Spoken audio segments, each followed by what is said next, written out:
உங்கள் ஐஎம் டிவியில் இது நமது சபைகளில் ஒலிக்கின்ற உயிரோட்டும் பாடல்கள். ரெவரண்ட் டாக்டர் இம்மானுவேல் சுந்தர்ராஜன் அவர்களின் அப்பாடல்களுக்கு பலர் பல காலங்களிலே ராகம் தந்து உயிரூட்டினார்கள். பாடல் பிறந்த கதைகள். பாடல் எழுதினவர்களுடைய வாழ்க்கை வரலாறு நிகழ்ச்சியை கேட்டு பரவசமடையுங்கள். கிபுல், ஜான் கிபுல் அப்பாவுடைய வளர்ப்பில் அருமையாக வளர்ந்து வந்தார். அவர் தம்முடைய மகனை 18 வயசு வரைக்கும் கணிதம், கிரேக்கு, லத்தீன் மொழிகளிலே முதன்மையாக இருக்கும்படி தேர்ச்சி பெற்றார். ஆக்ஸ்போர்டில் பிரசித்தி பெற்ற ஓரியல் கல்லூரியில் அவர் முதல் மாணவராக திகழ்ந்தார். Fellow of Oriel college.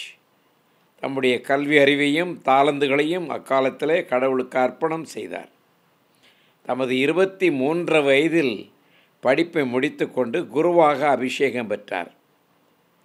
பாருங்கள், நான் சொன்னேன், ஒரு பெற்றோர் எப்படி தன் பிள்ளைகளை திட்டமிட்டு வளர்க்கிறார்களோ அதன்படியே அந்த பிள்ளை சீராக வரும். நான் சொன்னேன், என்னை குறித்து எங்கள் அம்மா போதகர்னு எங்களுக்கு தெரியாது. எங்கள் குடும்பத்தில் யாரும் போதகரும் கிடையாது, நான் கிறிஸ்டியனும் கிடையாது. ஆனால் எங்கள் அம்மாள் இயேசுவனுடைய வார்த்தையை கேள்விப்பட்டு, நான் உன் மடியில் இருக்கும் குழந்தையை என் திட்டத்தின்படியே வளர்ப்பேன், நீ மட்டும் உன்னுடைய குழந்தையை உன்னுடைய வழக்கத்தின்படியும் உன்னுடைய ஆசாரத்தின்படியும் வளர்க்காமல் எனக்காக நீ வளர்க்க வேண்டும் என்று சொன்ன வார்த்தையை கேட்டு இயேசுவுக்காக இந்த பிள்ளையை வளர்த்தார்கள். அவர்தான் இப்பொழுது பேசிக்கொண்டிருக்கிற இந்த இம்மானுவேல் சுந்தரராஜன். இயேசுவுக்காக என்னை அந்த அம்மா வளர்த்ததுனாலே கர்த்தரே என்னை சந்தித்து அவர் வழிநடத்தி அவருக்கு பணிவிடைக்காரனாக, சுவிசேஷகனாக, ஊழியனாக, வார்த்தைகளை பகிர்ந்து கொடுக்கிறவனாக ஆண்டவருக்கு ஊழியம் செய்ய அழைத்திருந்தார். எப்படிப்பட்ட ஒரு ஆரம்பமானது கர்த்தரிடத்திலிருந்து வருகிறது. முதலிலே ஆக்ஸ்போர்டு சர்வ கலாசாலையிலே உதவி ஆசிரியராக சில காலம் பணியாற்றினார். அறிஞர் பலருடன் பழகி நட்பு கொள்ள அவருக்கு வாய்ப்பு கிடைத்தது. ஆனால் ஆக்ஸ்போர்ட்லேயே நீடித்திருந்து ஆசிரியராக பணி செய்ய வேண்டும் என்ற எண்ணம் அவருக்கு இல்லை. குருவாக பணியாற்றி சபைகளுக்கு சேவை செய்வதே விரும்பினார். இந்நிலையிலே அவருடைய தாயார் மரித்தார். தம்முடைய மன விருப்பத்தை நிறைவேற்றுவதற்கு ஏற்ற சூழ்நிலையும் அவருக்கு ஏற்பட்டது. தம்முடைய தந்தையுடன் சேர்ந்து பறந்து கிடந்த அவருடைய எல்லைக்கு உட்பட்ட மக்களுக்கு பணி செய்ய அனுமதி கொடுக்க வேண்டும் என்று கேட்டுக்கொண்டு அவருடைய தந்தைக்கு சபை ஊழியத்தில் உதவிக்காரனாக இறங்கினார். என்னுடைய அருமை நண்பர் ஒருவர் இருக்கிறார் ஒட்டன் சத்திரத்தில். அவருடைய 2 மகன்களும் ரொம்ப என்ஜினியர், ரொம்ப ஹைடெக் என்ஜினியர்ஸாக இருக்கிறார்கள். அவர்கள் 2 பேருக்கும் அந்த தந்தை வேதாகம கலாசாலையினுடைய பாடங்களையெல்லாம் கற்றுக் கொடுத்திருக்கிறார். அவர்கள் அடிக்கடி கேட்பார்களாம், அப்பா, நாங்கள் உங்களுக்கு ஊழியம் செய்யணும், உங்களோடு இருக்க வேண்டும், எங்களுக்கு இந்த வேலையெல்லாம் வேண்டாமே என்று எத்தனையோ முறை கேட்டும் கூட அந்த மகன்களுடைய விருப்பத்தை அவர் அப்பா சொல்லிவிட்டார். அது கர்த்தர் சொல்லுவார், நான் உங்களுக்கு சொல்ல மாட்டேன்னு சொல்லிவிட்டார். இவருடைய பெர்மிஷனுக்காக மகன்கள் இருக்கிறார்கள். ஆனால் அவர் கர்த்தருடைய பெர்மிஷன் தனக்கு வர வேண்டும் என்று கேட்கிறார். அந்த அருமை ஊழியனுக்கு அப்படிப்பட்ட 2 மகன்கள் கிடைத்தது பேர் பாக்கியம் அல்லது கர்த்தருடைய பெரிய திட்டம் என்று சொல்லி மகிழ்ச்சி அடைகிறேன். பெற்றோர்களே, உங்களுடைய பிள்ளைகளை டாக்டருக்கு படிக்க வேண்டும் என்றும், டாக்டருக்கு என்ன படித்து என்ன செய்ய போகிறீங்க? உலகத்தில் டாக்டர்களாக இல்லை, தடிக்கு விழுந்தா டாக்டரு. ஆனால் கணிசமான தூய்மையான அன்புள்ள பணிவுள்ள பரிசுத்தம் நிறைந்த டாக்டர்களை நான் பார்க்கலையே. ஒரே ஒரு சிலரை நான் சந்திச்சிருக்கிறேன். அவர்களோடு நான் நல்ல நண்பனாக இருக்கிறேன். அவர்கள் பேசுகிற வார்த்தைகள் கர்த்தருக்கு பிரியமான வார்த்தைகளாக பேச வேண்டும். அவர்களுடைய வார்த்தைகள் மட்டுமல்ல, அவருடைய செய்கைகளும் பிறரை சுகப்படுத்தும் செய்கைகளாக இருக்க வேண்டும். நம்முடைய மன விருப்பத்தை நிறைவேற்றும்படி அவர் கர்த்தருடைய மகனாக அப்பாவுக்கு வேலைக்காரனாக மாறினார். கல்லூரியில் மாணவனாக இருக்கும் பொழுதே கிபிள் ஒரு கவிஞனாக விளங்கினார். அவருடைய கவித்திறனை அறிந்த தந்தை அவர் கவிதையில் எழுதுவதில் உற்சாகமூட்டி வந்தார். அவர் கைவசம் இருந்த பாடல்களை ஒரு புத்தகமாக வெளியிடும்படி அவருடைய மகனை கேட்டுக்கொண்டார். புகழை விரும்பாத கிபிள் தன்னுடைய பெயரால் அவைகள் அச்சிடப்படுவதை விரும்பவில்லை. அவர் தம்முடைய பெயர் இல்லாமல் கிறிஸ்தவ ஆண்டு கிறிஸ்டியன் இயர் என்ற தலைப்புடன் தாம் எழுதிய பாடல்களை அச்சடித்து ஒரு புத்தகமாக வெளியிட்டார். ஞாயிற்றுக்கிழமைகளிலும் திருநாட்களிலும் பாடப்படும் முறையில் அவைகளை தொகுத்து பிரசுரம் செய்தார். ரக்பியில் உள்ள பிரசித்தி பெற்ற பள்ளிக்கூடத்தில் தலைமை ஆசிரியராக டாக்டர் அர்னால்டும் டாக்டர் புசி என்ற பெரியாரும் அப்புத்தகத்தில் அடங்கியிருந்த பாடல்களை வெகுவாய் புகழ்ந்தார்கள். 1835ஆம் ஆண்டு ஜனவரி மாதம் கிபிளின் தந்தை தமது 90ஆம் வயதில் மரித்தார். அதே வருடம் கிபிள் வின்செஸ்டருக்கு அருகிலுள்ள ஹர்ஷ்லி சபை குருவாக மாற்றப்பட்டார். அந்த இடத்தின் சூழ்நிலையும் அமைதியும் அவ்வூரை சுற்றியுள்ள கிராம மக்களின் அன்பும் அவருக்கு மகிழ்ச்சியை கொடுத்தது. அவ்வருடம் அக்டோபர் மாதம் சார்லட் கிளார்க் என்ற பெண்மணியை அவர் மணந்தார். ஹர்ஷ்லியின் அவருடைய ஊழியம். சிபிள் ஹர்ஷ்லியின் 30 வருடம் சபை குருவானவராக பணியாற்றினார். பக்தி பாடல்கள் பலவற்றை அவர் எழுதினார். கிறிஸ்துவின் பேரில் பற்றுதலாய் வாழ்ந்து பல்வேறு சபைகளின் மக்களின் ஆத்ம நலனுக்காக அவர் உழைத்தார். சபையின் பொறுப்பை ஏற்றவுடன் ஆலயத்தில் தினசரி ஆராதனை நடத்த ஆரம்பித்தார். சிறுவர் சிறுமியருக்கு நடத்தும் ஓய்வு நாள் பள்ளியை தவிர முதியோருக்கு வேத ஆராய்ச்சி கூட்டம் என்றும் அவர் நடத்தினார். புதன்கிழமைகளிலும் வெள்ளிக்கிழமைகளிலும் திடப்படுத்தலுக்காக ஆயத்தம் செய்யும் இளைஞருக்கு பாடம் கற்பித்தார். இந்த இடத்துல நான் சில முக்கியமான கருத்துக்களை நான் உங்களுக்கு பகிர்ந்து கொள்ள வேண்டும். சில திருச்சபைகளிலே போதகர்கள் இருக்கக்கூடாது, அவர்கள் இங்கே ரொம்ப காலம் இருந்து எங்களை அவர் கட்டுப்படுத்தி எங்களை கேவலப்படுத்துகிறார் என்று நினைக்கிறார்கள். ஆனால் ஒரு தகப்பன் பிள்ளைகள் வளர்க்கும்போது அந்த உண்மையான தகப்பனுடைய அன்பு இருக்குமானால் அந்த பிள்ளைகள் அப்பாவோடு இருக்கத்தான் விரும்புவார்கள். எனக்கு நன்றாக தெரியும், அம்மா நீ பொண்ணு, நீ ஏற்ற ரொம்ப நாள் இருக்கக்கூடாதும்மா, இன்னொருத்தன் வீட்டுக்கு நீ போக வேண்டும், அந்த வீட்டை வளர்க்க வேண்டும், உனக்கென்று ஒரு வீடு வேண்டும், நீ உனக்கென்று குடும்பத்தை நீ ஸ்தாபிக்க வேண்டும், அங்கு என்னை போன்ற ஒரு குடும்பத்தை நீ வளர்க்க வேண்டும் என்றுதான் எல்லா பெற்றோரும் விரும்புவார்கள். என்னுடைய நண்பன் தம்முடைய பிள்ளைகளுக்கு கல்யாணம் செய்தபோது என்னை அழைத்து அவர்களை ஆசீர்வதித்து இன்றைக்கிருந்து அவர்கள் தேவாலயத்திற்கு சென்று திருமணம் முடித்த பிறகு அவர்கள் மணப்பெண்ணாகி விடுவார்கள், நீ தான் ஜெபிக்க வேண்டும் என்று என்னை கேட்டுக்கொண்டார்.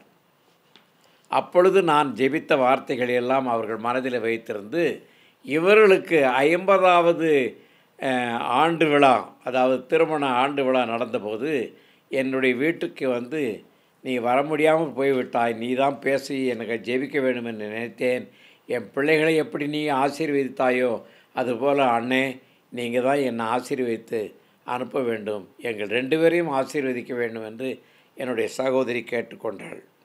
அது என்னுடைய சிநேகிதனுடைய மனைவி எனக்கு சகோதரியாகிவிட்டாள். அவள் என்னுடைய சகோதரி, என்னுடைய சிநேகிதனுடைய மனைவி ஆகிவிட்டாள். அவர்களுக்கு நான் ஜெபித்தது இப்படித்தான், எங்களிடத்தில் நீ என்ன கற்றுக்கொண்டாயோ அதைத்தான் உன் வீட்டிலும் நீ பிரதிபலிக்க வேண்டும். எங்களிடத்தில் செல்வத்தையும் சொத்தையும் படிப்பையும் மட்டுமல்ல, எங்களுடைய பக்தியையும் எங்களுடைய பழக்க வழக்கங்களையும் எங்களுடைய பண்புகளையும் எங்களுடைய பேச்சுக்களையும் எங்களுடைய நடத்தைகளையும் அந்த வீட்டிலே பிரதிபலிக்கக்கூடிய ஒரு பெண்ணாக நீ வாழ வேண்டும், நீங்கள் குடும்பம் நடத்த வேண்டும் என்று ஆசீர்வதித்தேன். அது என்னுடைய அந்த சிநேகித சகோதரி ரொம்ப விரும்பினார்கள். அதுபோலவே இந்த அருமை தகப்பனை நீங்கள் வேண்டாம் என்று சொல்லுது. எல்லா திருச்சபைகளிலே தங்களுக்கு வேலைக்காரனாக இருக்கணும், பிஷப் பாஸ்டர், அல்லது எங்கள் பேச்சை கேட்கணும், நாங்கள் என்ன தப்பெல்லாம் செய்தாலும் அதை ஒத்துக்கிறணும், நாங்கள் அப்படி செய்யணும் எப்படி செய்யணும்னு சொன்னால் அதெல்லாம் செய்து கொடுக்கணும், அப்போ தான் எங்கள் கோயிலில் வச்சுருப்போம் என்று பிஷப்பிடத்தில் சொல்லி காசையாவது அவருக்கு கொடுத்து எங்களுக்கு இந்த வருஷமே அவரை காலி பண்ணுங்க வேண்டாம், அவர் அப்படிப்பட்டவர் இல்லை, அவர் கடவுளுக்கு பிரியமான காரியங்களைத்தான் செய்ய வேண்டும் என்று எங்களை கட்டாயப்படுத்துகிறார் என்று பொறாமைக்கார திருச்சபைக்கு மக்கள் ஃபாதர்களை, பாஸ்டர்களை, ஐயர்மாரை தங்களுடைய திருச்சபையை விட்டு துரத்துவது உண்டு. இங்கே பாருங்கள், ஒரு தந்தையான ஒரு குருவானவரை 30 ஆண்டுகள் வைத்திருக்கிறார்கள். பிரியமானவர்களே, உங்களுடைய போதகரை நீங்கள் என்ன கனம் பண்ணுகிறீர்கள், எப்படி வைத்திருக்கிறீர்கள்? You always make criticism, you always find a fault with the pastor, you always give a trouble to him, you raise people to speak against him. அவர்களோடு ஊழியம் செய்வது நல்லது அல்ல. இப்படிப்பட்டவர்களுக்கு ஒரு போதகராக இருப்பதை காட்டிலும் ஆடு மாடுக்கு போதகராக இருந்துவிடலாம் என்று என்னிடத்தில் அநேக போதகர்கள் சொல்லியிருக்கிறார்கள். வெளியே சொல்ல முடியவில்லை என்கிற ஒரு தலைப்பிலே ஒரு புத்தகம் எழுதினேன். அதில் அநேக போதகர்களை சந்தித்து நீங்கள் சொல்ல முடியாதது சொல்ல வேண்டும் என்று இருந்தது அதையெல்லாம் சொல்லுங்கள் என்று நான் வைத்ததிலே அது இது ஒன்று. போதகர்களை திருச்சபையார் நடத்துகிறதும் புரணி பேசுவதும் இல்லாத பொல்லாத பிரச்சனைகளை உருவாக்கி அவருடைய ஊழியத்தை அவமானப்படுத்துவதும், உங்களுக்கு சான்ஸ் கிடைத்தால் போதகரை கிரிட்டிசைஸ் பண்ணி அவரை ஊண்டுபடுத்தி புண்படுத்தி அவரை கேவலப்படுத்துகிறது தான் உங்கள் வேலையாக இருக்கிறது. திருச்சபையாரை அப்படி செய்யாதீர்கள். கர்த்தர் உங்கள் மீது பிரியமாக இருக்க மாட்டார். நீங்கள் உங்கள் போதகரை உங்களுடைய தகப்பனை போல மதித்து, உங்கள் தகப்பனை போல அரவணைத்து உங்களுக்கு போதகராக வைத்திருப்பீர்களானால் அதுதான் கடவுளை மதிக்கிறவர்கள் என்று நினைப்பேன். நான் ஒரு பேங்க்கில் அந்த மேனேஜரை சந்தித்தேன். நாங்கள் கொஞ்சம் அவர் 3-4 வருஷம் இருந்தார். நான் அவரை அதிகமாய் பட்சமாய் நேசிப்பேன். வாக்கிங் போனால் அவருடைய வீட்டுக்கு போகிறவைக்கு போய் வருவேன், அல்லது அவர் வாக்கிங் வந்தால் என்னை வந்து பார்த்து விட்டு போவார். இப்படிப்பட்ட சூழ்நிலையிலே ஒரு நாள் அவருக்கு நெஞ்சு வலி வந்து விட்டது. உடனே அவர் மனைவியை கூப்பிட்டு ஃபோனை எடுத்து ஃபாதர் கூப்பிடு, ஃபோனில் ஃபாதரை கூப்பிடு என்று கேட்டார். எதுக்குங்க என்ன விஷயம்னு கேட்டார். நீ கூப்பிட என்று சொன்னார்.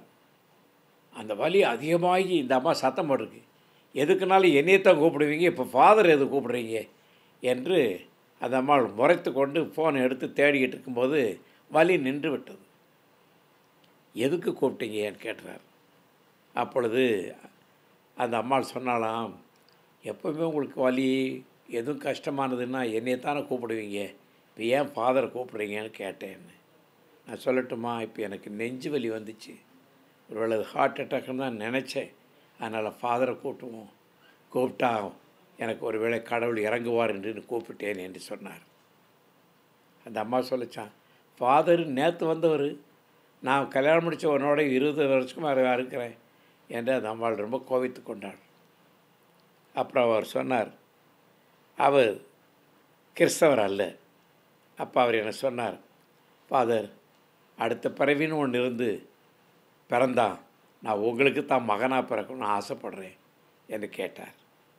என்ன அப்படி சொல்லிட்டீங்க, அப்படி இப்போ இருக்கிறதே அருமையான அந்த மகனாகத்தான் இருக்கிறேன். இல்லை, உங்கள் மகனாக பிறக்கணும்னு எனக்கு ஆசைப்படுறேன் என்ற ஆசை. பிரியமானவர்களே, அப்படிப்பட்டவர்களுக்கு தகப்பனாக இருப்பது எவ்வளவு நல்லது, அப்படிப்பட்டவர்களுக்கு போதகராக இருப்பது எவ்வளவு நல்லது. நீங்கள் அந்த மாதிரி குணமுடையவர்களாக இருக்க வேண்டும். இந்த போதகரை அவர்கள் 30 ஆண்டு காலம் பாதுகாத்து பாராட்டி மகிழ்ச்சிப்படுத்தி தங்களோடு இருக்கும்படியாக வைத்து கொண்டார்கள். அந்த திருச்சபையார் அனைவரும், அதுதான் முக்கியம். பறந்து கிடந்த அவருடைய சபையின் எல்லையில் உள்ள 1500 மக்கள் வழிபடுவதற்கென்று 2 கோயில்களை, ஒன்று ஆட்டர்பான் என்னும் இடத்திலும் மற்றொன்றை ஆம்பிஃபீல்டு என்னும் இடத்திலும் ஹர்ஸ்டிலிருந்து ஆலயத்தை அவர் புதுப்பித்து கட்டினார். கிறிஸ்தவ ஆண்டு என்ற தலைப்பில் தாம் எழுதிய பாடல்களை புத்தகமாக அச்சிட்டு வெளியிட்டார். புத்தகங்கள் சீக்கிரத்தில் விற்கப்பட்டன. அதில் கிடைத்த பணத்தை ஆலயத்தில் கட்டவும் ஹர்ஸ்லி ஆலயத்தை புதுப்பிக்கவும் பயன்படுத்தினார். எலிசபெத் என்ற அவருடைய சகோதரி கிபிளுடன் தங்கி ஒருவருக்கொருவர் துணையாக விளங்கி வந்தார்கள். எலிசபெத் உடல் நலமற்றவர், இருப்பினும் சகல நற்குணங்களும் படைத்தவர். 1860ஆம் ஆண்டு தமது 70வது வயதில் அந்த அம்மாள் இறைவனடி சேர்ந்தார்கள். அவர்கள் மரித்த பிறகு கிபிள் கூறியதாவது: 20 வருட சுகவாழ்விலும் 50 வருடங்கள் உடல்நலம் கன்றியிருந்த வாழ்விலும் அவரிடமிருந்து அன்பற்ற அல்லது தீய பார்வையோ வார்த்தையோ பார்த்ததும் கேட்டதும் கிடையாது என்று சொன்னார். தன்னுடைய சகோதரியும் அப்படிப்பட்ட அன்பான வார்த்தைகளையே பேசினாள் என்று. முதுமை காரணத்தால் குளிர்காலத்தில் கிபிள் உடல் நலம் பாதிக்கப்பட்டிருந்தார். வெப்பமுள்ள இடங்களில் தங்கி நாட்களை செலவு செய்தார். தலை சிறந்த குருவானவராக சபையின் மக்களுக்கும் ஒரு கவிஞராக உலகம் அனைத்திற்கும் கிறிஸ்தவ மக்களுக்கும் தம் பாடல்களின் மூலமாக கிபிள் சிறந்த பணி செய்தார். மெய் ஜோதியாம் நல் மீட்பரே, நம் நித்திரை செய்து விழித்தோம், ஏதேனில் ஆதிமணம் என்று ஆரம்பிக்கும் பாடல்களை தவிர Blessed are the pure in heart, when God of old came down from heaven என்ற பாடல்களையும் அவர் சிறந்த பாடல்களாக எழுதியிருக்கிறார். பிரியமானவர்களே, நல் மீட்பர் என்றும் உள்ளத்தில் உள்ள நெஞ்சு உருகும்படியான பாடல்களை எழுதின கிபிள் அவருடைய பிரசன்னத்திற்கே அவர் போய் சேர்ந்து விட்டார். அவர் ஒரு முன்மாதிரியான போதகராயிருந்து அவர் நமக்கு இன்றைக்கும் இந்த பாடல் மூலமாக பேசி கொண்டிருக்கிறார். அதற்காக நான் கர்த்தருக்கு நன்றி செலுத்தி உங்களை வாழ்த்துகிறேன். வணக்கம்.